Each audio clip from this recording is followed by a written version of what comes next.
Okay.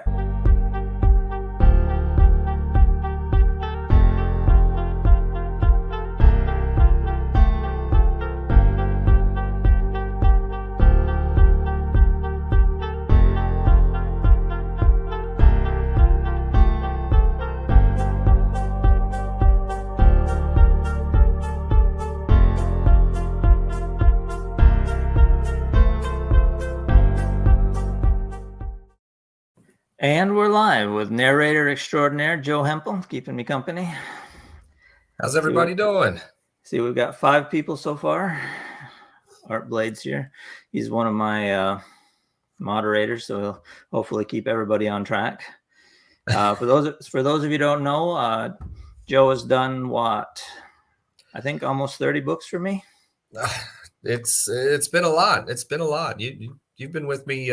We've been doing books together since what, 2017? I think so. That was when you started with The Aegis of Merlin with Tantor. And I see Big Pete's here. Hello, welcome. Yep. Hey, how you guys doing? I'm on. Otto is a very, very near and dear character to me. I love Otto Schenk. Art Blade, hello. How you doing, Art? So you want to tell everybody a little bit about who you are and what you do?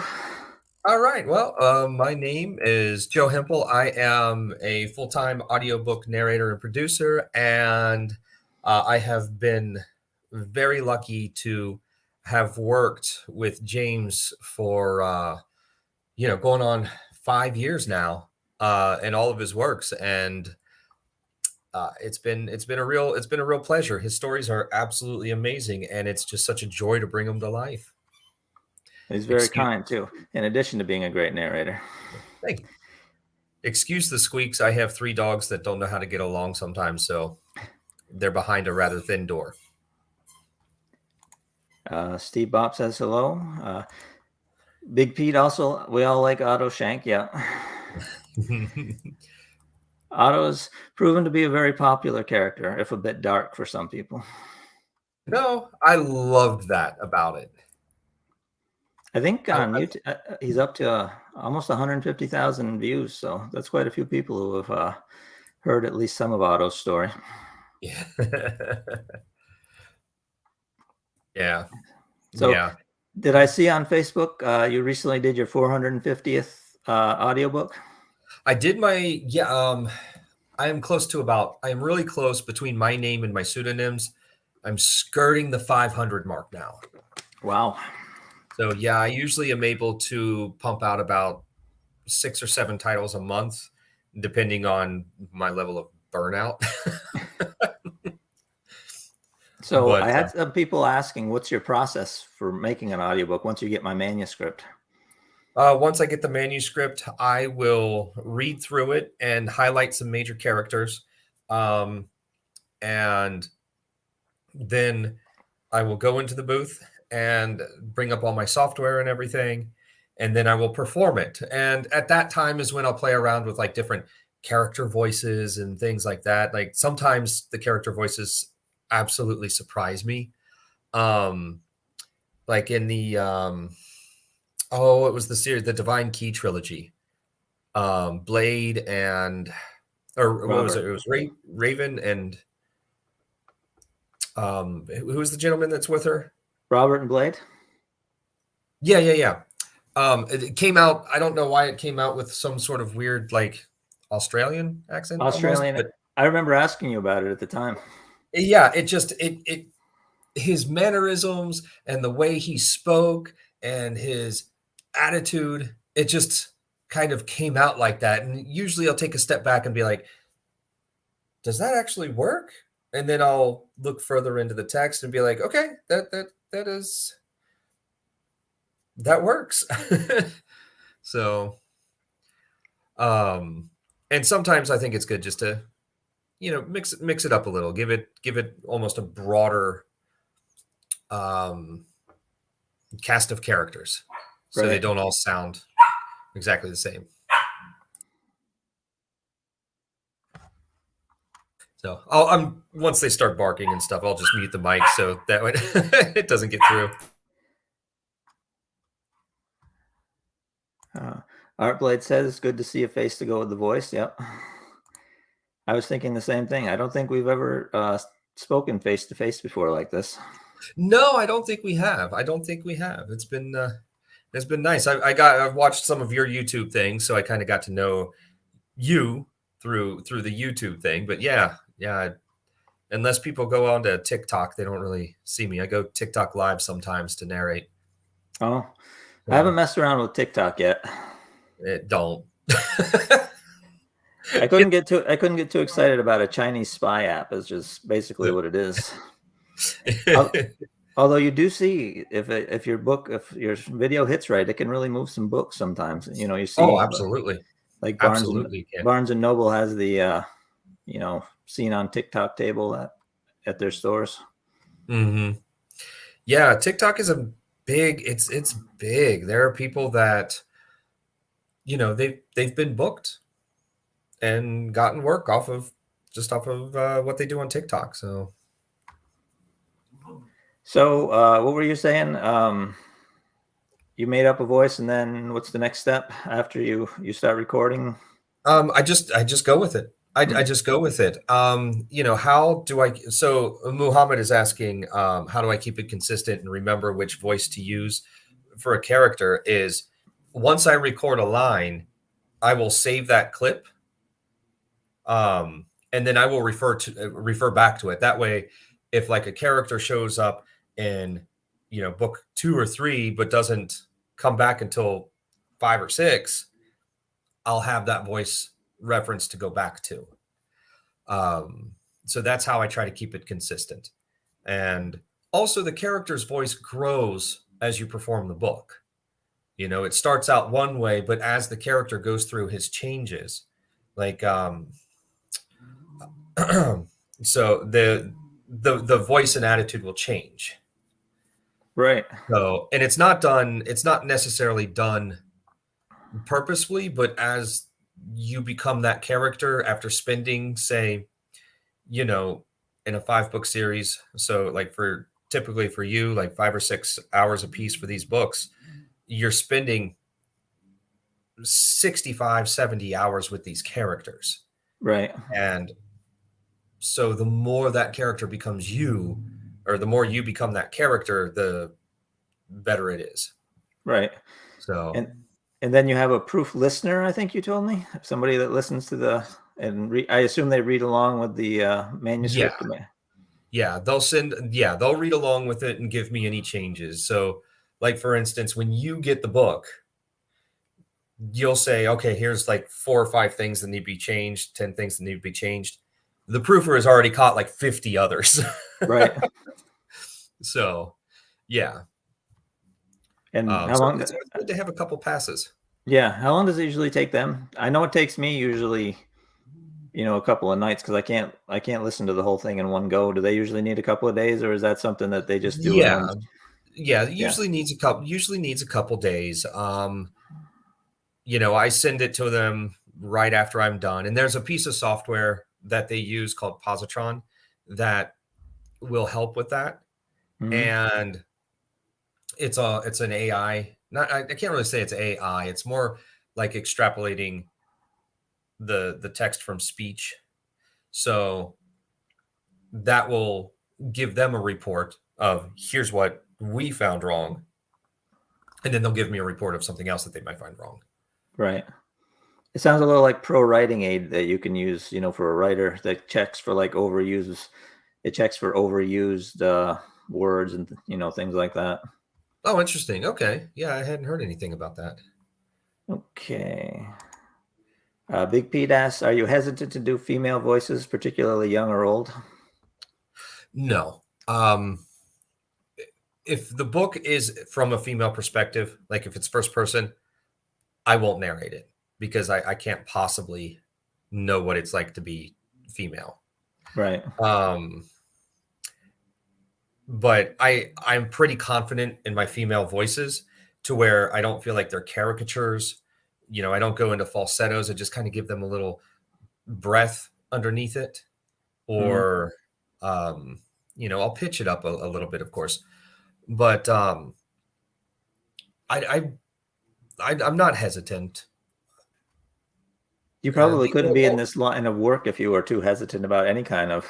yeah, older, young or older characters, sometimes I'm kind of hesitant because I don't want to make them sound extremely old.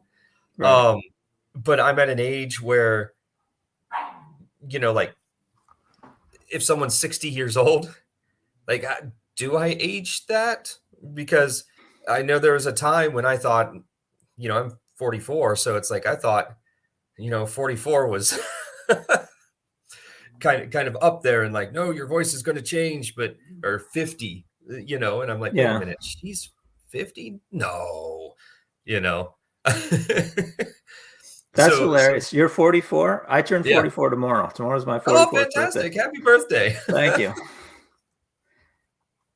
Let's see. Mohammed says, I imagine that as you're narrating, you're also understanding and feel connected to the characters. Which character do you feel you can relate to?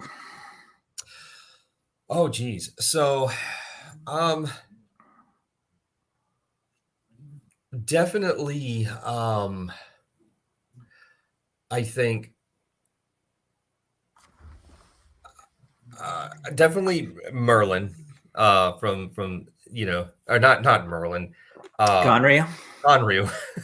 Aegis of Merlin is where my mind is going. Conryu. Definitely Conryu. And without going too much into your new series, the main character of that series. Oh, yeah. So that was a fun one. That was a fun one. So I always have trouble when people ask me, which character I relate the most to, because I relate to the one I'm writing at the moment.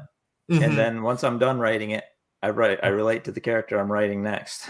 And that's what it is. Like, this is an acting job. So when, I'm essentially preparing for a one-man show.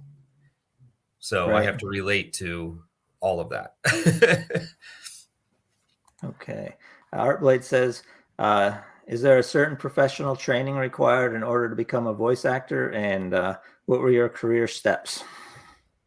Nothing is required.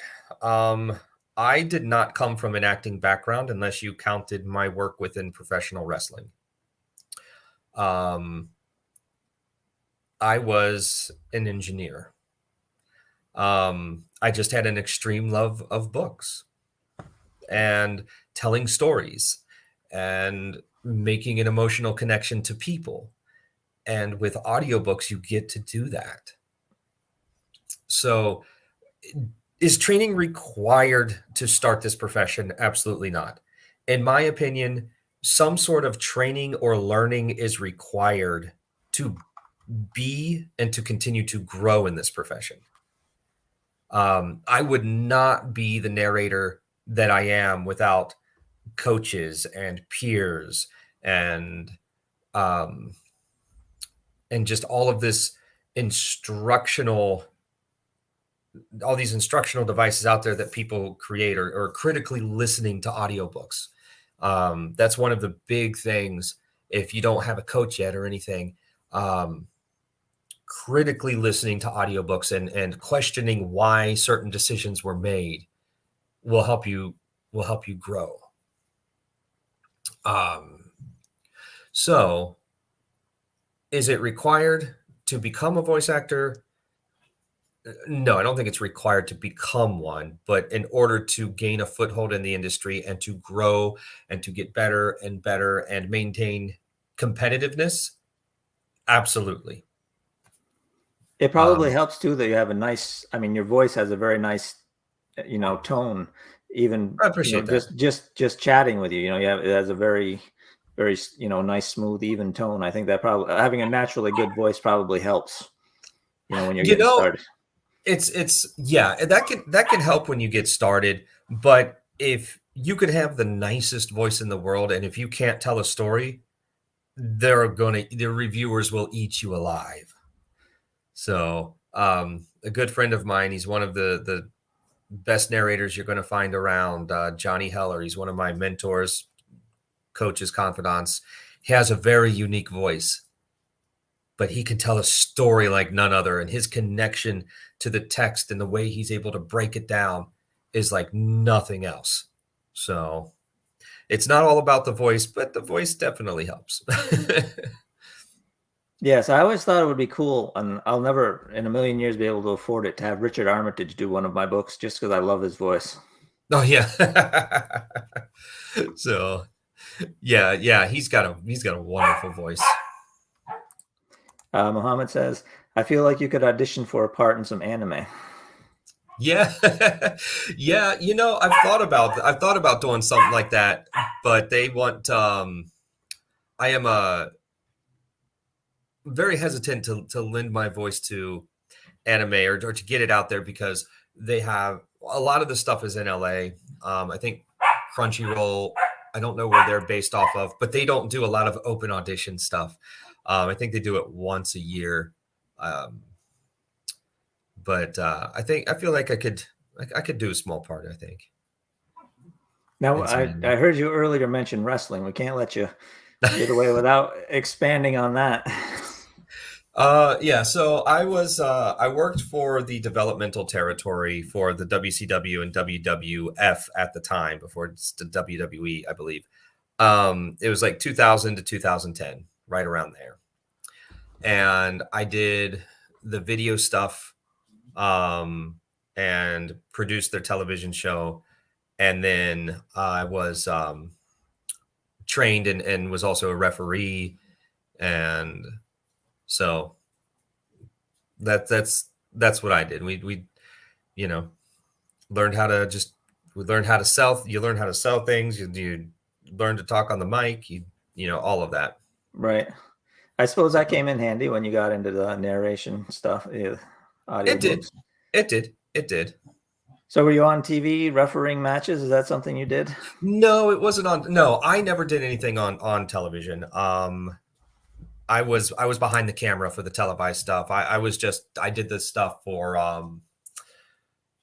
like when I would referee or something, it would be on the showcases that were non-televised for the development territory and things like that.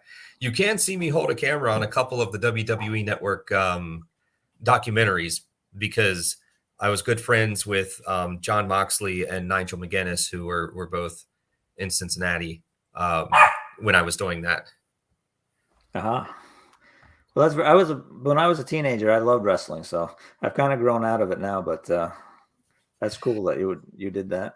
Yeah, after a decade in the business, you definitely watch it a little differently. Yeah.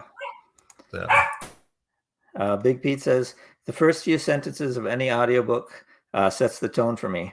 Do you start a book as you mean to go on, or come out all guns blazing? I kind of get. Just one second. I'm gonna move these puppies away for a second. Okay.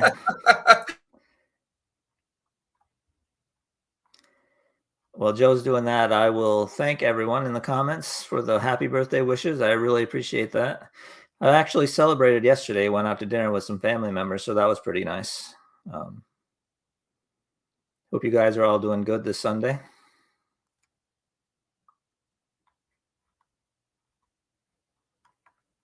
Sounds like Joe has some very enthusiastic dogs. You could say that. I hope they stay quiet for the rest of this, but I doubt it. They're all puppies. So, okay. I try within the first couple seconds to set the tone of the book. It's really difficult because you don't want to give anything away. So you just want to start the listener on a good note. Like if you're starting out and it's a happy scene, but the rest of it is dark, you just want to be in the moment. You want to be present in the moment. So the tone is going to be set just by what the feel of the text is. And I suppose it changes as like in the Portal Wars, it started out very light, and then it's got darker and darker and darker as Otto gets deeper and deeper into his journey. Oh, absolutely. Absolutely. That was the nice thing about Otto Schenk, is that like you were watching him just go darker and darker and darker. And I know after the first book, I was wondering where it was going. Like, how dark was this going to get? So yeah, absolutely. Let's see.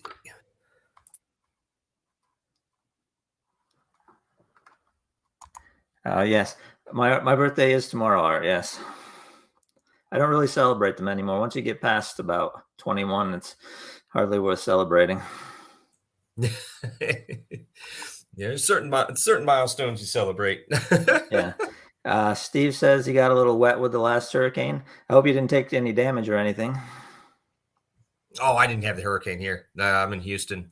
I've been in Houston for about 3 years, so we haven't had any major things happen here.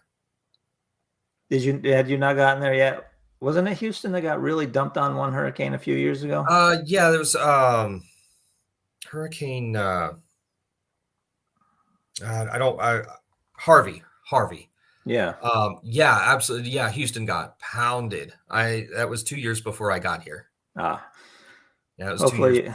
Hopefully you don't get any more. I hope not.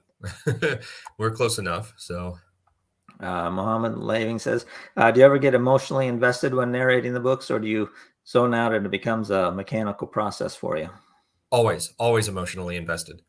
If you're not emotionally invested in what's going on, then it is going to become mechanical. And that's not what you want. You don't want to just go through the motions. You want to feel everything and you want to emote those feelings. So, there might be times in an audiobook where maybe the text doesn't explicitly say somebody is feeling a certain way, but so it's my job to bring that out and to act the subtext and the emotions and things like that. Well, and I'm very physical. Yeah, if the writer's doing a good job, it should never really say, whoever is happy, sad. Yeah, you should always know from the text and what they're saying that they're happy, sad, or whatever. absolutely. How did you find doing the voices and stuff for my comic book? Was that a different process for you, or was that was a different process, and I can't wait to hear the final product because I don't have the music and I don't have like any of the sound effects or anything to go off of.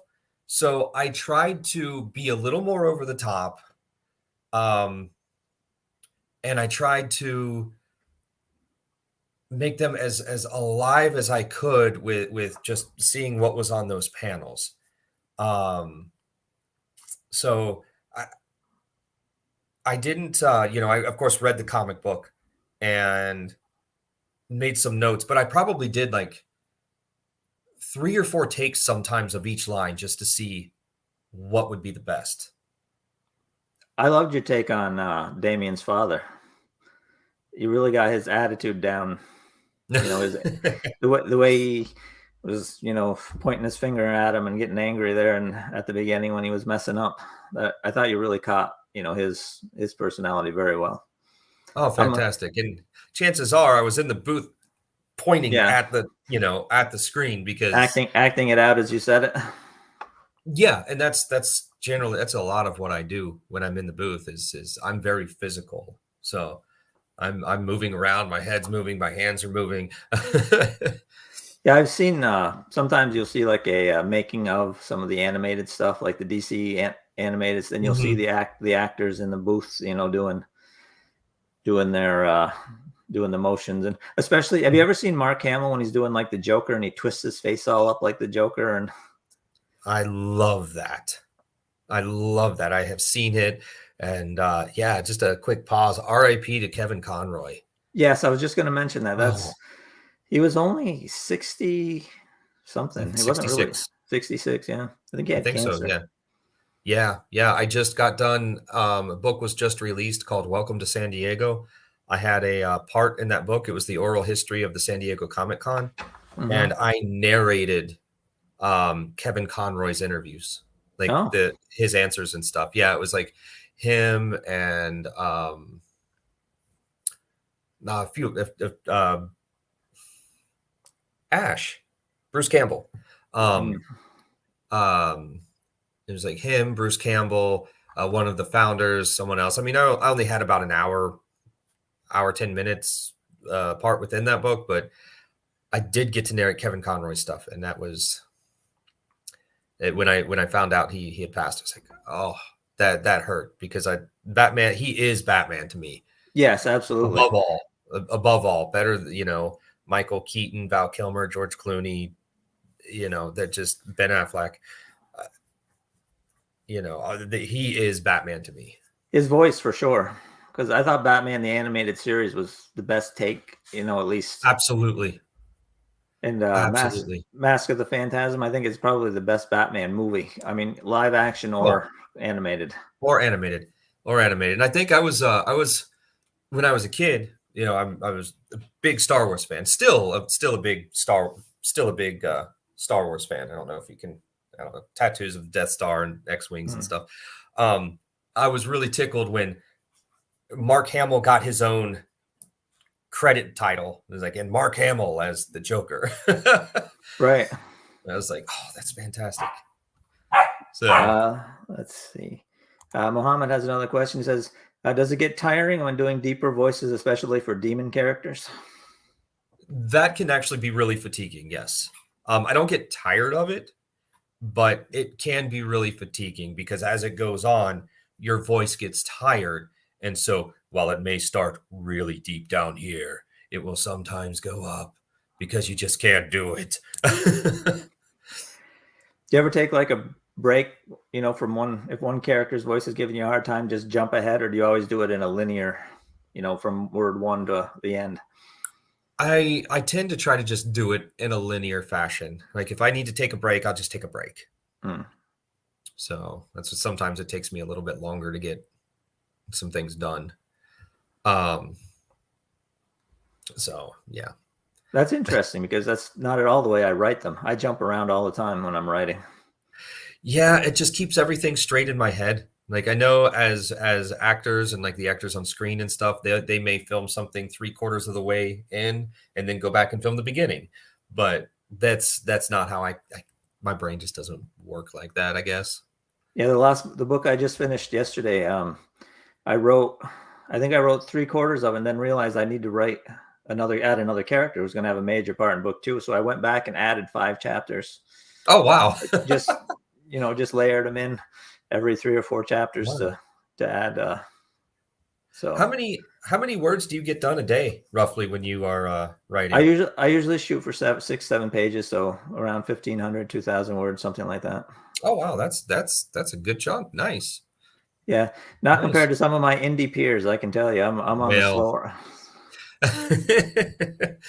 Some of your indie peers, I don't believe are human beings. the way they can crank things out. Yeah, the book a month, I'm always amazed. I mean, I write pretty quick, but a book a month would really be pushing it for me. And that's a lot. And I assume you write close to 8 hours a day. No, I write. I write about. I mean, actual, typing. I write about 3. I do about 3 45-minute sprints, and then my brain says no mas, and it's time to move on to something else. Okay. To do business stuff or whatever, or social media or whatever. But yeah.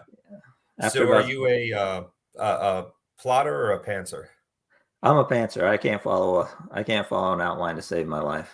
Nice. I used to. When I first started, I tried writing to outlines, and I might make it through like the first, 10,000 words, and then suddenly the outline had no relation at all to what the actual story was.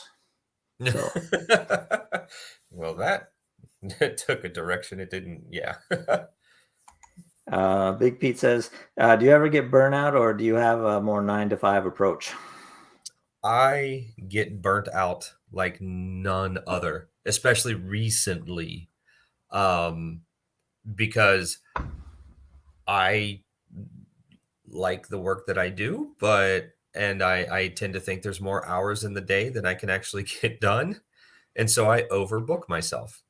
Mm-hmm. And there will be times while I will be working every single day of the month. Like no days off. I will get an hour to 2 hours of audio done every single day of the month, sometimes 3. So Like 3 months in um, a row? I've had that happen for like I did have that for like 3 months in a row, and I needed to step away and just take a break because I was like, I'm going to quit the business. So like, there's just like that. No, I can't keep this up. Um, so so I'm kind of a workaholic, but I also work. I don't do I don't have a 9 to 5 approach. I work whenever. I'll get up, I'll eat and get stuff done, play some chess, do whatever, and then I'll record and get 30 to 40 minutes of audio done. And that'd take me roughly an hour and a half, and then or an hour, not an hour and a half. Hour and a half would be about an hour, or hour and a half would be about like 45, 50 minutes, closer to an hour of audio done. So I will get that done, and then I'll take a break, and then I'll go back in the studio and I'll do a little more, take a break, go back in the studio, do a little more. At no point do I think, okay, I'm done for the day. And that is something that I need to change. But but yeah. And I like to work at night. Quieter? Right now, there's so much construction at my house that I'm kind of forced to work at night, except for the Mm-hmm. weekends. Um, my wife is away for the next few days, so I plan on getting quite a bit of work done and getting caught up here. So, in these next couple days. Is it construction at your house or just around it, or? So I live in a new subdivision. Um, Ah, and so while our street for the most part is built up, the people behind us, that whole area is still being constructed, and then they're having infrastructure built for an entirely new subdivision. So streets and sewage lines and everything else, it's being built just down the street. And the issue is you have these large trucks, they're just constantly driving by my house. And so every couple minutes it just interrupts you, and you can't get anything done like that. no, So no. They were repaving a road up the street, and the tractor trailers were hauling asphalt. And I was yeah. like, boy, am I glad I can just type and don't have to talk or record Yeah. anything when I'm working. Yeah, yeah, that's so that's the challenge. So I usually, I try to get to bed I try to record when I can, and then but the bulk of it is done at night, and I try to get to bed about 2 or 3 in the morning. Yeah, that would not work for me because I'm up most mornings at 6. So So 4 hours sleep would not work for me. yeah, I've always been a night owl. When I worked in television for 15 years as an engineer, and I worked third shift, so it's always been nighttime is the right time for me. Hmm. Well, that works out good then, especially Yeah, if you need the quiet. yeah, yeah. So I think It sounds something's like, what's that? say it's a Sunday and something's going on, but I just think people are getting their grass cut. Oh, yeah, that happens too. It sounds like you record about the same way I write in bursts. You work for 45 minutes and then take a break. And Yeah, yeah. It's better for my voice so that I can maintain it, and it just breaks up the day. It's nice. yeah, I have to do it for to avoid RSI for typing. Oh, I bet. I can only Okay, imagine the pain that is. So, I haven't had it yet, knock wood. So oh, good. the regular breaks must be. I have worked on doing dictation though, just in case. They say you should know how to do it just in case you start messing up your hands or your wrists, just to have it in your back pocket so you can keep working. Oh, So like Dragon Dictate or something like that. I just used the built-in Mac one. Oh, nice. It's reasonably close, and they stopped supporting Dragon for Mac. They Oh, stopped. wow. Yeah, they stopped updating it, so it doesn't really work anymore as you keep getting new versions of Mac OS. It gets less and less stable because they're not updating it anymore, which kind of sucked because I did have it for a while. But Mohammed asks, "Who's your favorite character of mine?" Sorry, had to ask. Um, wow. I'm going to say and this is this is only because this is kind of how we got to start. I'm going to say Conroy. Cool. Good Conroy. choice. He's gonna, when I finish the trilogy I'm working on now, the 12th book in that series is going to be my next project. So Oh, fantastic, fantastic. I really like the character. I think a close second would be Robert. oh yeah, from the Divine Key trilogy. From the Yeah, Divine Key trilogy, he's and a bit then of a rascal. yeah, I like that. That fits my personality. Otto Shank is great. I don't know what it would say about me if he was my favorite character, um, but I do enjoy. I narrate a lot of horror, Yeah. and so I kind of tend to gravitate and enjoy the darker side of people when I narrate. So If you do horror, you probably like Lady White from the Lady 7th White. book. She was Oh, she was the demon lady from book 7 and 6 and 7. why Lady White or Lady Dragon? No, Or Lady White. She was the one he rescued at the end of oh, and yes. she ended up underneath, looking for Ahmet Sor's capital. Yes. She was. Yes. I enjoyed writing her. She was very much inspired by Lady Death from the comic books. I don't know if you're familiar with the Lady Death comic books, but I've heard of her, but I have not. So I do ooh, no, I can't. I can't ask that yet. I can't ask that yet. uh, Big Pete says, "Is there any genre you won't touch?" um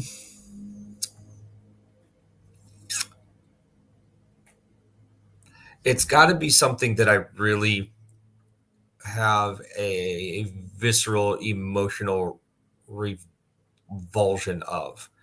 And so far, I haven't ran into that. I've narrated romance, erotica, horror, sci-fi, thriller, fantasy, harem stuff.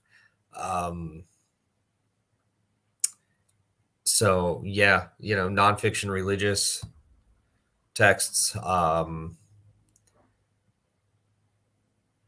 Yeah, I think a lot of self-help. So yeah, I really think I'm any, you have the words on the page and you want me to say them and you want me to act them, then yeah, send it my way.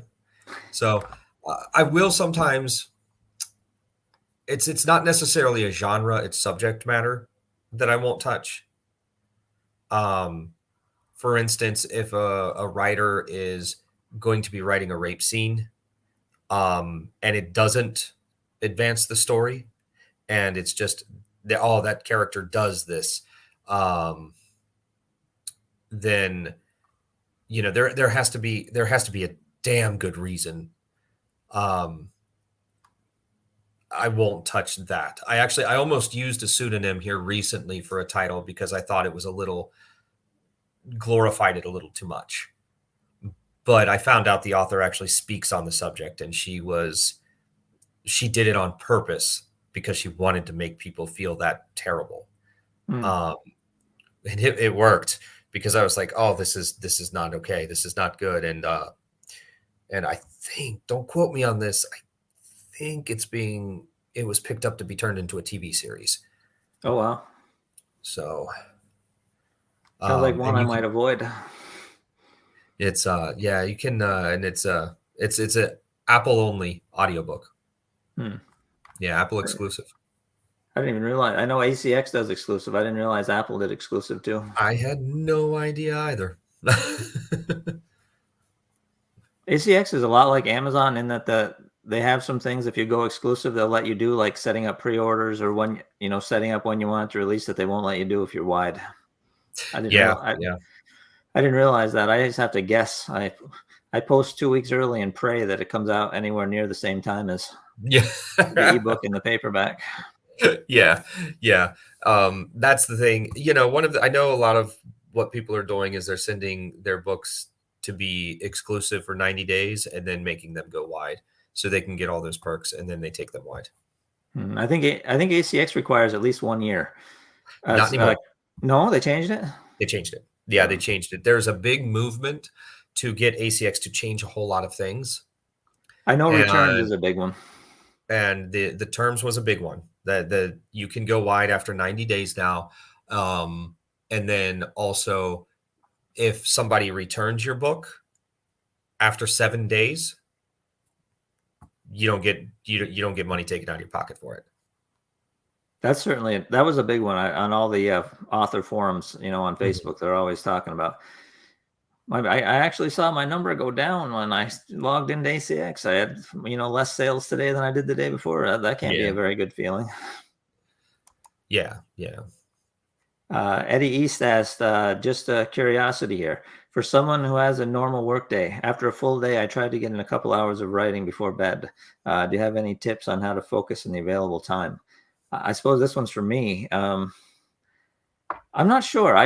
Once I sit down and get in the character's head, I just write until my brain says no more, and then I stop and take a break. And I've never had trouble concentrating on the on my writing. It's, of all the things I have to do for this business of being an author, the writing is the part I really like. I mean, the rest of it is necessary, but the writing is the fun part. So I never had any trouble concentrating or getting to it. Do you have any focusing tips or? I don't. I'm pretty scatterbrained as it is.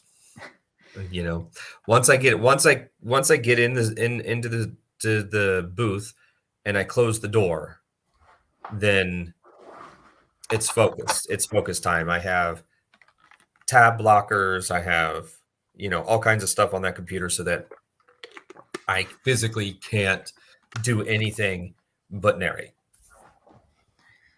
That sounds handy. Yeah. So that's what I do. But also, narrating, it's a lot. It's so much fun. I mean, unless you have just a turd of a book, but I really haven't run into that. You would think after almost 500 books, you would have run into a few stinkers, but I'm glad you haven't. Yeah, no, it's one of those things where you find the good in everything. Like, I mean, sure, there are things that are better than others, but I've never walked away. I've never said the end and then walked out of the booth and said, well, that was a load of crap. I've never done that. Well, that's good. I feel very fortunate to have not done that as well. Right. I suppose a book that was really bad wouldn't sell well enough to justify turning it into an audiobook. Yeah.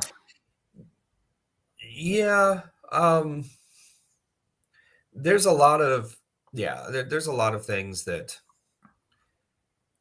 I guess a lot of people would love to be in your shoes. I have a feeling like one, your books are fantastic, and two, I don't know what you do to market, but it's got to be great. It's not. I don't do anything. I I literally have my YouTube channel, and I do a blog post every morning updating how many words or how many pages I did the day before, and chatting with everybody on the live stream, and answering emails, and all that sort of thing. But that is literally my advertising. I might apply for a book bub here and there. I think I got one this year, and I do a few occasionally, for like a 99-cent. The newsletter things, but that is literally all I do. I saw a post. Amazing.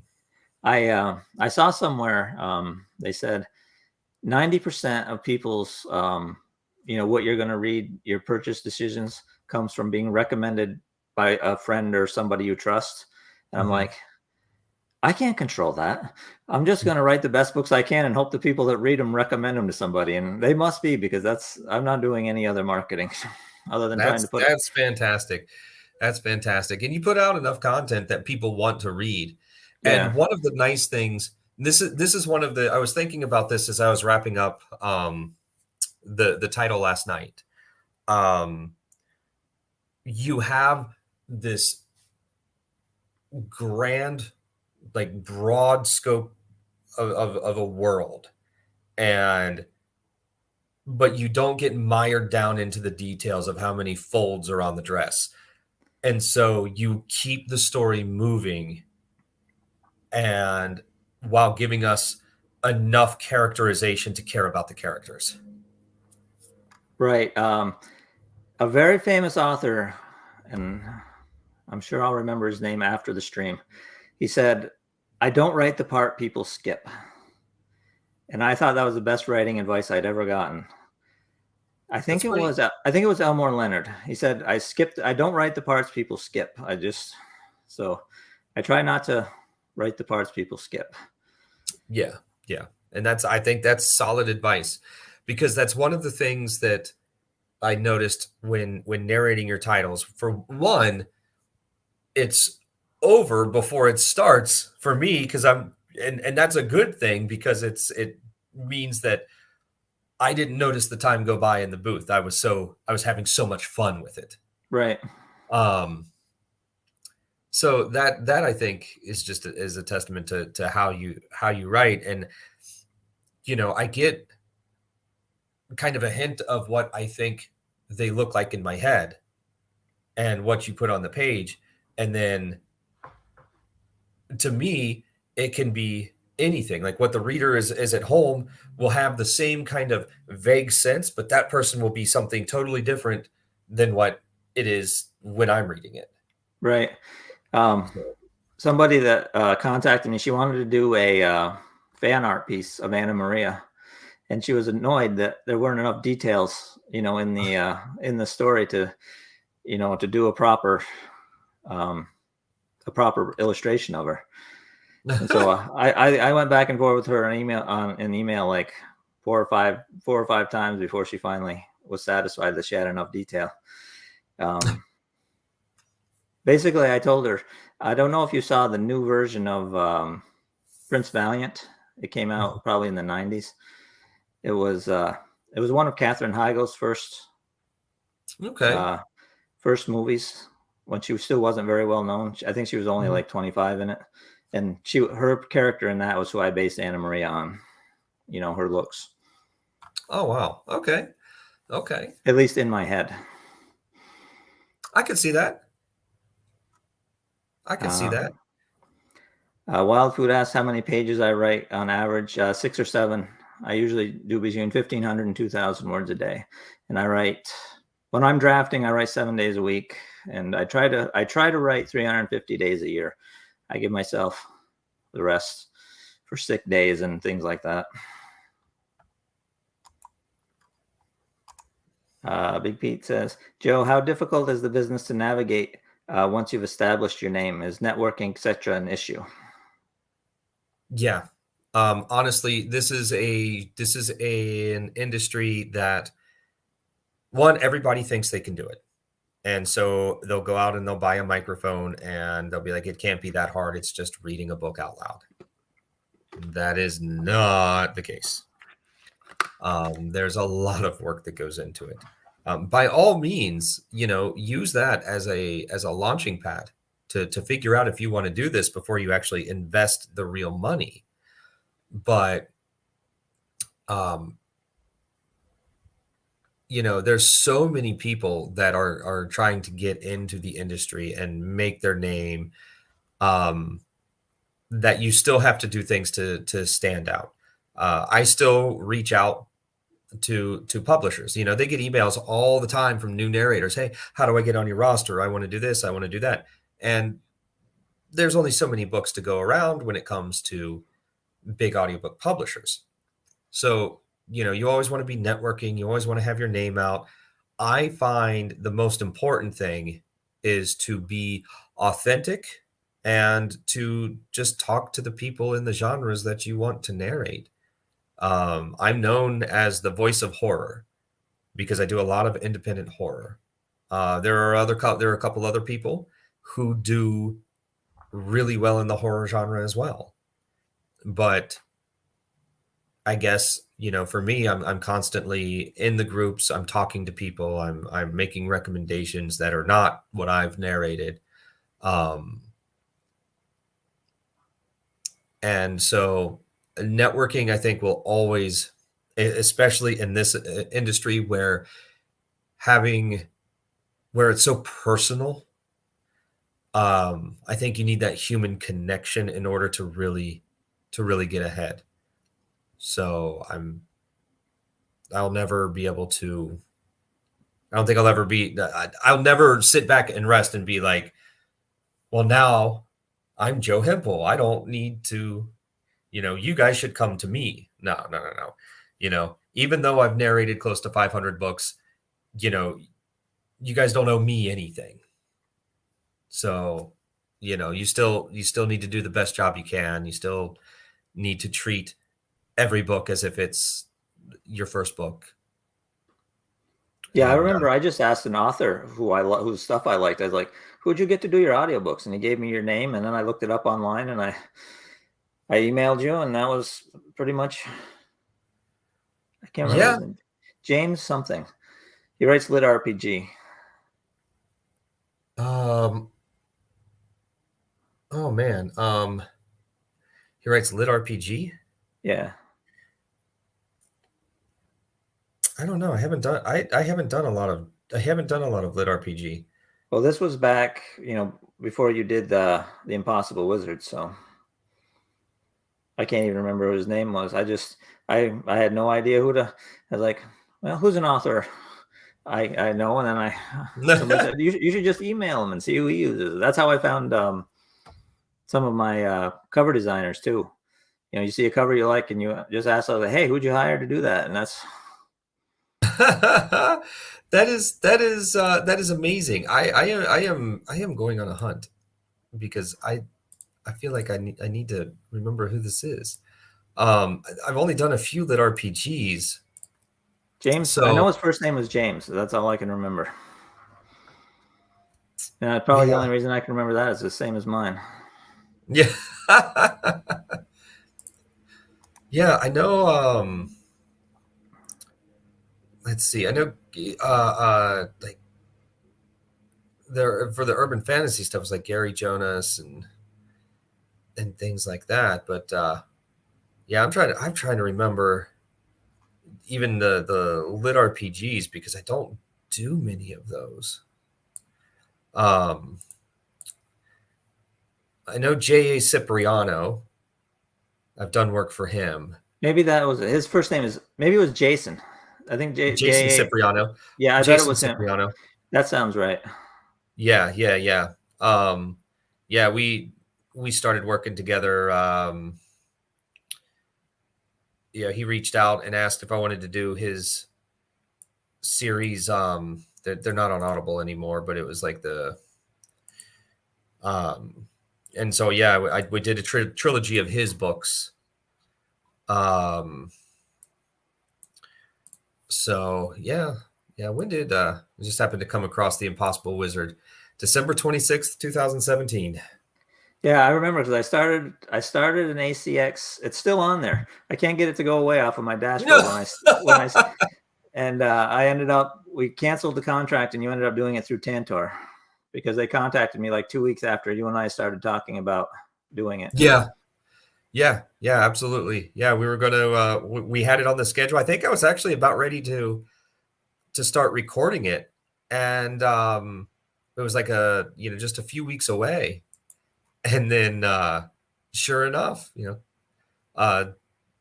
said, hey, Tantor's interested in this. Do you mind if I send it to them? And I was so excited about doing the book. I was like, hey, can you please recommend me to them though? And I was happy to do that. And they've been very good about when I did books, the books I did with them, they'd say, do you have a narrator that you'd like to use? And of course, that was you. I think you've done all of mine but one. I mean, not the podium ones, but all my other books, I think you've done all but one. And that was because I had a female lead, and Tantor ended up hiring a female narrator to do that. Yeah. She is a very decorated narrator as well, Jessie Walensky. Yeah. Yep. Yeah, she's absolutely fantastic. And it was yeah, it was from a was it Anna's story, or was that her name? But I know it was Yeah. the Yeah, it it was was in the phenomenon. Escape from the Dragon's Are. It was the kind of in between one that Conroy wasn't even in. Yeah, Because yeah. yeah, they wanted to, I know they wanted to do it so they could make a second box set. Yeah. Yeah. That's where all the money is made sometimes. Let's see. Hope both of you know that your jobs make some difference in the world. That's always I nice to hear. appreciate that. Yeah, I really appreciate that. I've gotten some comments, almost heartbreaking comments of people in bad shape who say, one of my books got them through a tough time. So that's kind of Oh, cool. that's really great. That's good to hear. Yeah, that's the best kind of feedback that you can get, in my opinion.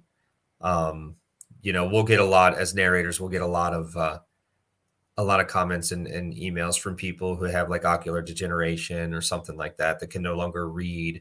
Right.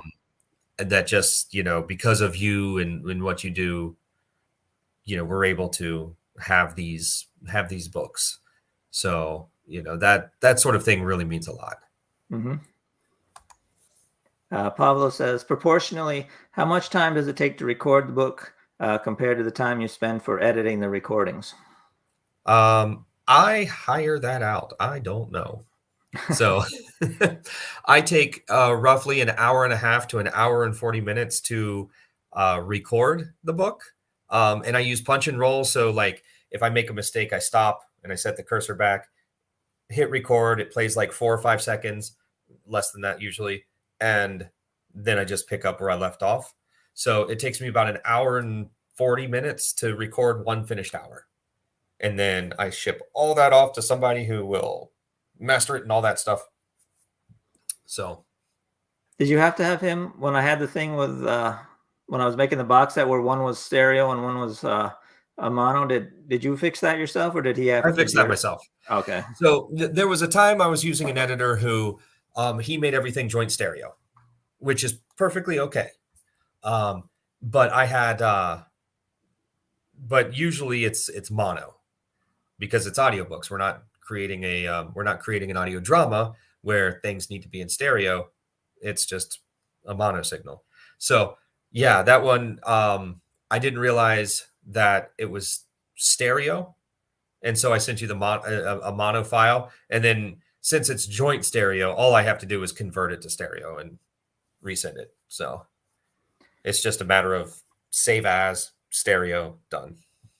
Yes, it's very nice that I can just take a screenshot of ACX and send it to you. And it's like, why isn't this working, Joe?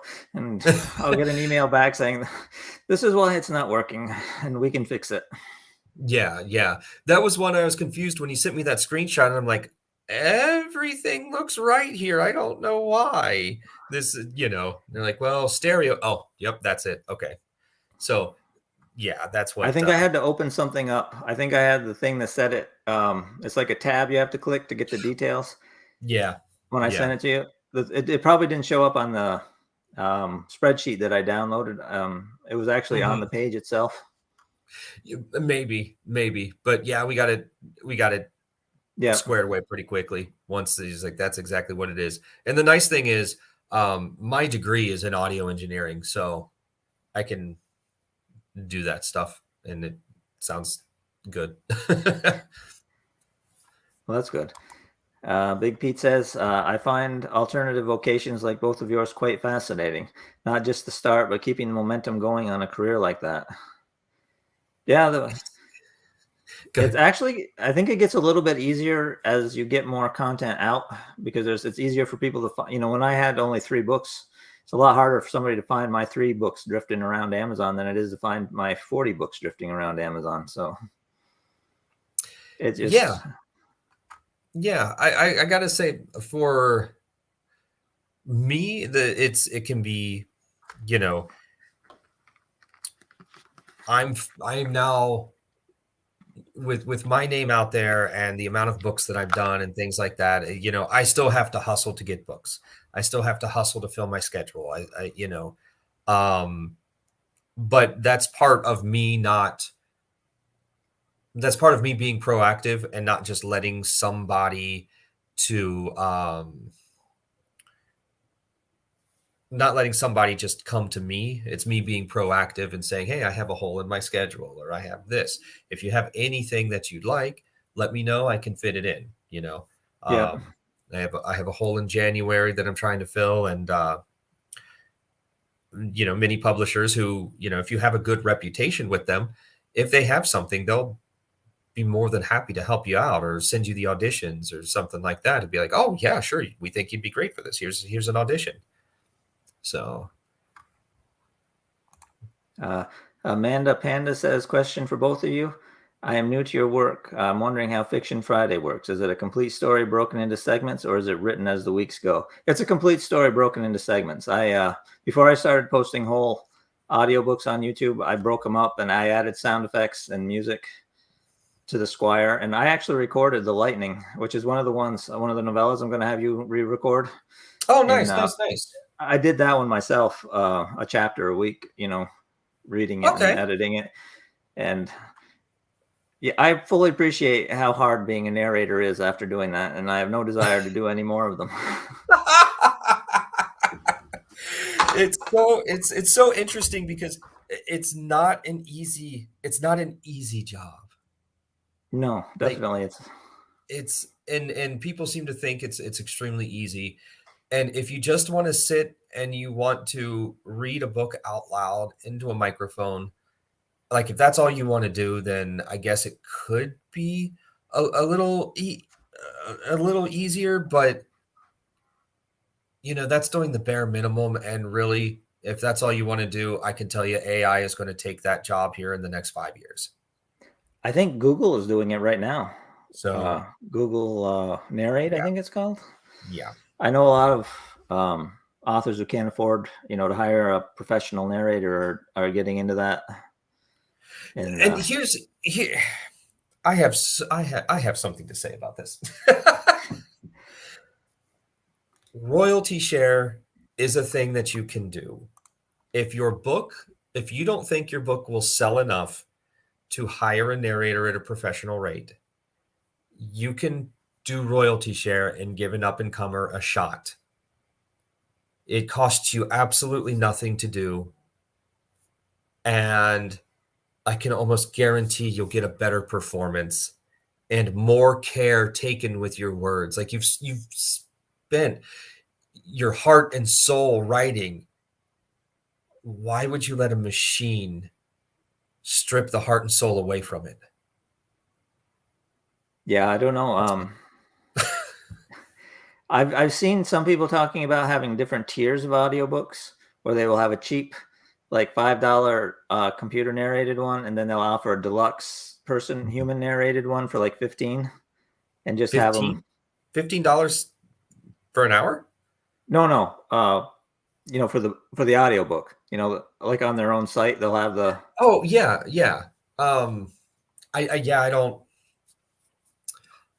I don't understand that. I'm still trying to wrap my head around it. I know I've been back and forth with an author, about that, because I know the explanation was something about why would they give the audio? Why would they pay, like, say $5 for the human version? That, but at the same time, don't offer the AI version. Like, I mean, you're not underselling me to charge $5 for the book. If more people buy the book at $5 than $15, and they're still, then well, yeah, I think some people are offering both versions. The computer version for $5, and then the better person version for $15 or whatever. I think it might have been a Kickstarter, a different tiers depending on what you wanted. Mm-hmm. But yeah, I have no idea. I've listened. I used to try to use the computer, like Microsoft Word will read your stuff. You highlight it and it'll read it back to you, to look for typos. Yeah. It's like, I can't stand listening to this for 5 minutes. How am I supposed to find typos? I actually find more typos, I think, listening, checking, when I listen to your your audiobook. Mhm. I usually find 3 or 4 of my own typos when I'm listening to them. Yeah, and that's the nice thing about it. Authors use the narrator as a proofer because that's the thing about reading it out loud. 99% of all errors will be found just by reading it out loud, and that's what we do. Yeah. I don't even follow along. I listen to it, and when I can hear the mistake, and I stop it, and then I open up my vellum file and go through the chapter and find it, and like, did I mess that up or did Joe mess that up? And Yeah. I'll mark it on a text file, like, nope, this one's mine. Nope, that one's not mine. Yeah. Yep. That's the man. I will always make mistakes. I am a human, and I will always make mistakes. Okay, let's see. Simona asks, it is a luxury to read an article. A book would be a miracle. So yes, it makes a difference in my life to listen to a book. Thank you so much. You're very welcome. You're very welcome. Eddie East says, just to add to the praise, both the writing and the reading make for a positive influence for me. Many of us, a night with a paperback or a day with an audiobook can sometimes make my day. Well, that's always great to hear. That's always great to hear. Big Pete says, storytellers have always been valued. It's the I love you too, honey. That is my wife. She just landed from Mexico. She just landed in Mexico. I am very happy you have arrived safe. I hope you have a wonderful time with your family, honey. Hello, Joe's wife. Thanks for stopping into the chat. And he says that AI versions do not compare to a decent reader. That is absolutely true. The one thing that I have a comment about that is, and I don't know how this will continue to go on, is there's this uncanny valley effect where something's not right or something's not human, and it's almost like you're listening to it, trying to figure it out rather than listening to the story. So I wonder, because I've heard 30 seconds, 2 minutes, 3 minutes of some of these AI audiobooks, and they're not great, but they're decent. And so, but that's over a short period of time. If you're listening to that over a 10 or 15 hour book, is that going to be fatiguing? Yeah. I wonder if it's going to be like the Turing test, to determine whether, it's a live person or a computer. Yeah. Pablo says, I once listened to the Stormlight Archive audiobook. I have to admit that any AI narrator wouldn't stand a chance against a professional narrator. No, especially when it comes to like this the Stormlight Archive. They got Kate Reading and Michael Kramer to do those. They are the two of, in my opinion, they're two of the best dual narration fantasy narrators you can find. Have you ever done any of that, the dual narration? I do it in romance all the time. I'm doing a book just the next couple days, dual romance. So I'm working on a trilogy for Tantor. Yeah. I see Michael Scott Earl does the dual narration for his fantasy novels. Oh, nice. He advertises that in his Kickstarters that he's got them ready to go. Amanda says, the majority of my reading is audiobooks. I go through about 11 books in a 2-month period. I couldn't do it if it wasn't a human reading and adding the emotion. So. That's a majority of that. Honestly, that's a majority of listeners that I hear is, it's like this solves a problem that never existed. Yeah. But I suppose that there's a lot of things in technology that are solving a problem that never existed. Yeah. It seems like, or making new problems that. Agreed. Cedric M says, just popping in to say thank you for the fantastic work. Is there any other work you narrated? I'd greatly enjoy listening to them. Joe's done almost 500, so you shouldn't have any trouble finding some of his other books he's narrated. It depends on what you like. I will say I have some recent favorites over the past couple years. All of them, 3 of them written by Ronald Malfi. Come With Me, brought me to like a blubbering, teary mess multiple times, in which I'd have to stop because no one wants to hear you cry on microphone. Come With Me, The Black Mouth, and then Ghost Written just came out this October. And then I was just nominated for a Sovas Award, which is like the audiobook Emmys, as being part of a cast that was that did a book called Hotel California. Every short story that is in that book is the title of the Eagles song from the Hotel California. So my story was called Victim of Love. Cool. But every story in there is a track on Hotel California. And it's called like Music and Murder or something like that, like as far as that series goes. I remember you said in one of your emails you got nominated for an award, but I didn't realize that's what it was. Yeah, it's that. I got narrated for that. And then as a producer, when I used to run the publishing company Fireside Horror, I produced a book called Daddy's Little Girl. And the narrator did a fantastic job on that. She knocked it out of the park. And she is the only female nominee for Best Thriller at the Sovas. So I've nominated as a producer and as a narrator. Oh, very cool. Hopefully you'll win at least one of them. You'll have to let me know. I hope so. Be out there in LA, crossing fingers to see the award ceremony. So I always thought it would be cool to do a thriller series with the titles based on the song Blue on Black. Oh yeah. Yeah. I've never written a a thriller without magic or anything in it. So just a straight thriller. Might be good. Might be a good exercise to try. Maybe. So once you get through the mountain of ideas and titles you have. I don't know that I'll ever get through the mountain of ideas and titles that I have, because I write one and it takes me 6 months to write one idea. And in that time, I have added half a dozen new ideas to my, I've got a 3-ring binder that thick of ideas. So that's amazing. Yeah. I remember I started the Soul Force Saga, which was my first fantasy trilogy. And I bet I had 6 ideas while I was writing that. And then when I finished it, the idea I was on was the Aegis of Merlin. So I said, well, and I started writing that one. I just ignored the other 6 ideas I had in the meantime. So,